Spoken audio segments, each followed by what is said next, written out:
हमारा सबसे पहला प्रश्न है कि बक्सर के युद्ध के समय दिल्ली का शासक कौन था। करेक्ट आंसर क्या आ जाएगा, तो बक्सर के युद्ध के समय दिल्ली का शासक शाह आलम द्वितीय था, यानी कि ऑप्शन नंबर सी राइट हो जाएगा। नेक्स्ट हमारा है सौंदरानंद किसकी रचना है, तो सौंदरानंद अश्वघोष की रचना है, यानी कि ऑप्शन नंबर ए करेक्ट हो जाएगा। अगला प्रश्न हमारा है रविन्द्रनाथ टैगोर की मृत्यु किस वर्ष हुई थी, तो वर्ष 1941 ईस्वी में हुई थी, ऑप्शन नंबर सी करेक्ट हो जाएगा। नेक्स्ट हमारा है बॉल पेन किस सिद्धांत पे काम करता है, तो करेक्ट आंसर क्या आ जाएगा, बॉल पेन पृष्ठीय तनाव के सिद्धांत पे कार्य करता है, ऑप्शन नंबर डी करेक्ट है। नेक्स्ट हमारा है संसदों की योग्यता संबंधी विवादों का निर्णय कौन करता है। करेक्ट आंसर आपको बताना है कि संसदों की योग्यता संबंधी विवादों का निर्णय कौन करता है, तो निर्वाचन आयोग की सलाह पे राष्ट्रपति करता है, यानी कि ऑप्शन नंबर डी करेक्ट हो जाएगा। अगला प्रश्न हमारा है असहयोग आंदोलन के दौरान महात्मा गांधी को कब गिरफ्तार किया गया था, तो करेक्ट आंसर क्या आ जाएगा, असहयोग आंदोलन के दौरान महात्मा गांधी को 10 मार्च 1922 ईस्वी को गिरफ्तार किया गया था, ऑप्शन नंबर ए राइट हो जाएगा। अगला प्रश्न हमारा है कंचनजंगा राष्ट्रीय पार्क कहाँ स्थित है। कंचनजंगा राष्ट्रीय पार्क सिक्किम में स्थित है, यानी कि ऑप्शन नंबर बी करेक्ट है। नेक्स्ट हमारा है नाबार्ड की स्थापना किस पंचवर्षीय योजना के दौरान की गई थी, तो करेक्ट आंसर क्या आ जाएगा, नाबार्ड की स्थापना 6ठी पंचवर्षीय योजना के दौरान किया गया था, ऑप्शन नंबर बी राइट हो जाएगा। अगला प्रश्न हमारा है वन संरक्षण अधिनियम किस वर्ष पारित किया गया था, तो वन संरक्षण अधिनियम 1980 ईस्वी में पारित किया गया था। नेक्स्ट हमारा है विश्व दूध दिवस कब मनाया जाता है, तो विश्व दूध दिवस 1 जून को मनाया जाता है, यानी कि ऑप्शन नंबर बी राइट हो जाएगा। नेक्स्ट हमारा है किस प्रक्रिया में इलेक्ट्रॉन का लाभ होता है। करेक्ट आंसर आपको बताना है कि किस प्रक्रिया में इलेक्ट्रॉन का लाभ होता है, तो अवकरण या अपचयन की प्रक्रिया में इलेक्ट्रॉन का लाभ होता है, यानी कि ऑप्शन नंबर डी करेक्ट हो जाएगा। अगला प्रश्न हमारा है निम्न में कौन सा गोलमेज सम्मेलन 1932 में हुआ था। करेक्ट आंसर आपको बताना है कि निम्नलिखित में कौन सा गोलमेज सम्मेलन 1932 ईस्वी में हुआ था, तो तीसरा गोलमेज सम्मेलन 1932 ईस्वी में हुआ था, ऑप्शन नंबर सी करेक्ट हो जाएगा। आगे हम लोग देखते हैं प्रथम गोलमेज सम्मेलन कब हुआ था, 1930 में, द्वितीय गोलमेज सम्मेलन 1931 में, जबकि तृतीय गोलमेज सम्मेलन 1932 ईस्वी में हुआ था। अगला प्रश्न हमारा है सांची का स्तूप किस शासक ने बनवाया था। करेक्ट आंसर क्या आ जाएगा, सांची का स्तूप अशोक ने बनवाया था, यानी कि ऑप्शन नंबर बी राइट हो जाएगा। अगला प्रश्न हमारा है कौन सा विटामिन हमारे शरीर में सबसे अधिक तीव्रता से बनता है, तो करेक्ट आंसर क्या आ जाएगा, कौन सा विटामिन है जो हमारे शरीर में सबसे अधिक तीव्रता से बनता है, तो करेक्ट आंसर आ जाएगा विटामिन डी, यानी कि ऑप्शन नंबर ए करेक्ट हो जाएगा।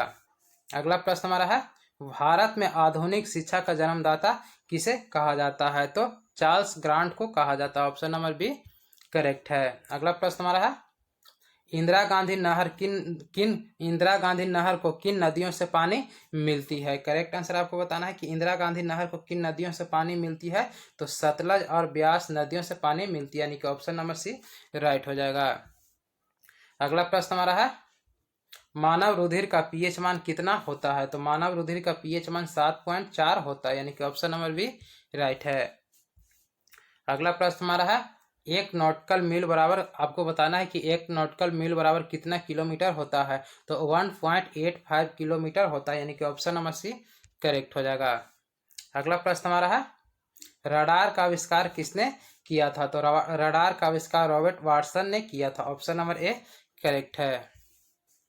अगला प्रश्न हमारा है हमारे शरीर में ग्लूकोज का संचय किस रूप में किया जाता है, तो हमारे शरीर में ग्लूकोज का संचय ग्लाइकोजन के रूप में किया जाता है, ऑप्शन नंबर सी करेक्ट है। आगे हम लोग देखते हैं 21 नंबर प्रश्न हमारा है उपराष्ट्रपति का पद रिक्त होने पर कितने दिनों के भीतर चुनाव कराने का प्रावधान है। करेक्ट आंसर आपको बताना है कि यदि उपराष्ट्रपति का पद खाली हो तो कितने दिनों के भीतर चुनाव कराने का प्रावधान है, तो कोई समय सीमा निर्धारित नहीं है, यानी कि ऑप्शन नंबर डी करेक्ट हो जाएगा। आगे हम लोग देखते हैं 22 नंबर प्रश्न हमारा है भारतीय नौसेना दिवस कब मनाया जाता है, तो करेक्ट आंसर क्या आ जाएगा भारतीय नौसेना दिवस कब मनाया जाता है, तो 4 दिसंबर को मनाया जाता है, यानी कि ऑप्शन नंबर सी करेक्ट हो जाएगा।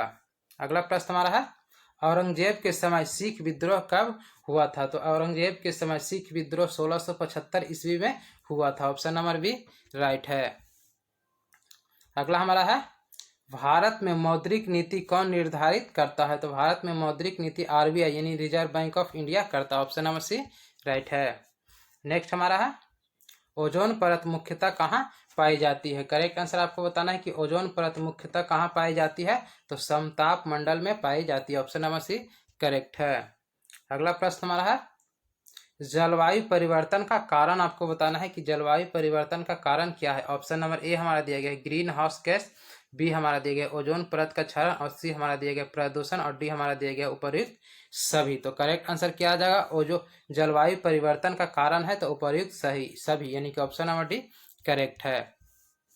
अगला प्रश्न हमारा है भारत के संविधान में 9वीं अनुसूची किस संशोधन द्वारा जोड़ी गई थी? तो करेक्ट आंसर क्या आ जाएगा? भारत के संविधान में 9वीं अनुसूची को किस संविधान संशोधन द्वारा जोड़ा गया था? तो पहला संशोधन द्वारा जोड़ा गया था, यानी कि ऑप्शन नंबर ए करेक्ट हो जाएगा।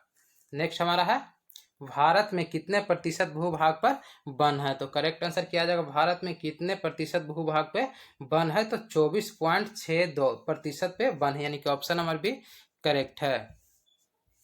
नेक्स्ट हमारा है उच्चतम आयनन ऊर्जा वाला तत्व आपको बताना है कि उच्चतम आयनन ऊर्जा वाला तत्व कौन है? तो करेक्ट आंसर आ जाएगा हीलियम, यानी कि ऑप्शन नंबर बी राइट है। अगला प्रश्न हमारा है तुजुक ए बाबरी किस भाषा में लिखा गया है? बहुत ही महत्वपूर्ण प्रश्न हमारा है कि तुजुक ए बाबरी किस भाषा में लिखा गया है? तो करेक्ट आंसर आ जाएगा तुर्की भाषा में लिखा गया है, यानी कि ऑप्शन नंबर सी राइट है। अगला प्रश्न है निम्नलिखित में महासागरीय धाराओं में से कौन सी एक शीत महासागर धारा नहीं है? बहुत ही महत्वपूर्ण प्रश्न हमारा है कि निम्नलिखित में महासागरीय धाराओं में कौन सी एक शीत महासागर धारा नहीं, पूछा गया है कि नहीं है। तो करेक्ट आंसर क्या आ जाएगा? कुरोसिन धारा, यानी कि ऑप्शन नंबर सी करेक्ट है। नेक्स्ट हमारा है लंबी दूरी के बेतार संचार के लिए किस तरंग का प्रयोग किया जाता है? तो रेडियो तरंग का प्रयोग किया जाता है, यानी कि ऑप्शन नंबर ए करेक्ट है। नेक्स्ट हमारा है अगला प्रश्न मगध की प्रारंभिक राजधानी कहाँ थी? बहुत ही महत्वपूर्ण प्रश्न हमारा है कि मगध की प्रारंभिक राजधानी कहाँ थी? तो करेक्ट आंसर क्या आ जाएगा? राजगृह, या इसी को गिरिब्रज ब्रज के भी नाम से जानते हैं। ऑप्शन नंबर बी करेक्ट है। अगला प्रश्न हमारा है महावीर का प्रथम अनुयायी कौन था? तो करेक्ट आंसर क्या आ जाएगा? महावीर का प्रथम अनुयायी जमाली, यानी कि ऑप्शन नंबर ए करेक्ट है। नेक्स्ट हमारा है कंचनजंगा राष्ट्रीय पार्क कहाँ स्थित है? तो करेक्ट आंसर क्या आ जाएगा? कंचनजंगा राष्ट्रीय पार्क सिक्किम में स्थित है, यानी कि ऑप्शन नंबर बी करेक्ट है। नेक्स्ट हमारा है पेंडुलम को चंद्रमा पर ले जाने पर उसकी समय अवधि पर क्या प्रभाव पड़ेगा? करेक्ट आंसर आपको बताना है कि पेंडुलम को चंद्रमा पर ले जाने पर उसकी समय अवधि पर क्या प्रभाव पड़ेगा? तो बढ़ जाएगा, यानी कि ऑप्शन नंबर ए हमारा करेक्ट हो जाएगा।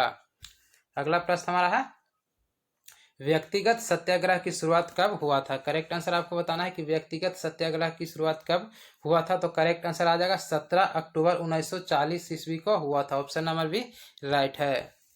अगला प्रश्न हमारा है परमाणु तत्व संख्या 29 किससे संबंधित है? करेक्ट आंसर आपको बताना है कि परमाणु तत्व संख्या 29 किससे संबंधित है? तो करेक्ट आंसर क्या आ जाएगा? डी ब्लॉक से संबंधित है, यानी कि ऑप्शन नंबर बी राइट है।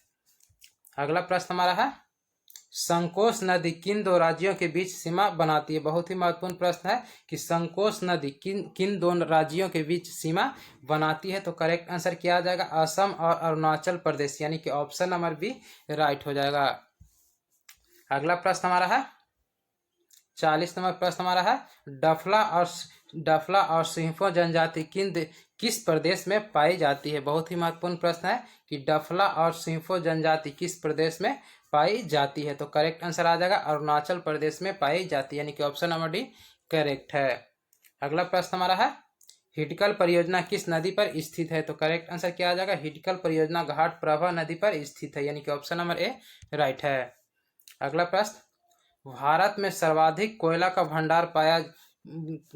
भंडार किस राज्य में पाया जाता है? तो करेक्ट आंसर आपको बताना है कि भारत में सर्वाधिक कोयला का भंडार किस राज्य में पाया जाता है? तो झारखंड में पाया जाता है, यानी कि ऑप्शन नंबर बी राइट हो जाएगा।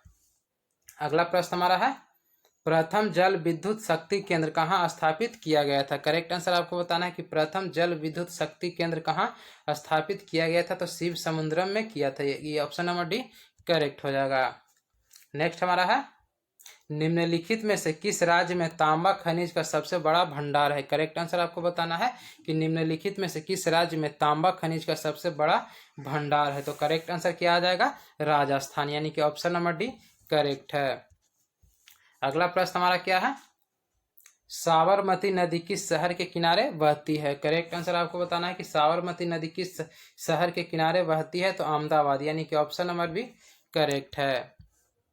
अगला प्रश्न हमारा है, श्वेत क्रांति का संबंध किससे है? करेक्ट आंसर क्या आ जाएगा? श्वेत क्रांति का संबंध दूध उत्पादन से है, यानी कि ऑप्शन नंबर बी करेक्ट है।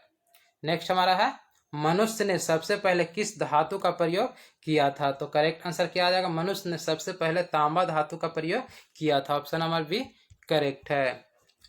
अगला प्रश्न हमारा है, जूट सबसे अधिक कहाँ होता है? करेक्ट आंसर क्या आ जाएगा? जूट सबसे अधिक, तो करेक्ट का आंसर क्या आ जाएगा? बंगाल के डेल्टाई क्षेत्र में होता है, यानी कि ऑप्शन नंबर सी करेक्ट हो जाएगा। जूट सबसे अधिक कहाँ होता है? तो बंगाल के डेल्टाई क्षेत्र में होता है। अगला प्रश्न हमारा है, भारत का वित्तीय वर्ष कब प्रारंभ होता है? करेक्ट आंसर आपको बताना है कि भारत का वित्तीय वर्ष कब प्रारंभ होता है। तो 1 अप्रैल को प्रारंभ होता है, यानी कि ऑप्शन नंबर सी करेक्ट हो जाएगा। अगला प्रश्न हमारा है, इस्लाम धर्म की पवित्र ग्रंथ कौन सी है? करेक्ट आंसर आपको बताना है कि इस्लाम धर्म की पवित्र ग्रंथ कौन सी है। तो करेक्ट आंसर क्या आ जाएगा? कुरान, ऑप्शन नंबर बी राइट हो जाएगा।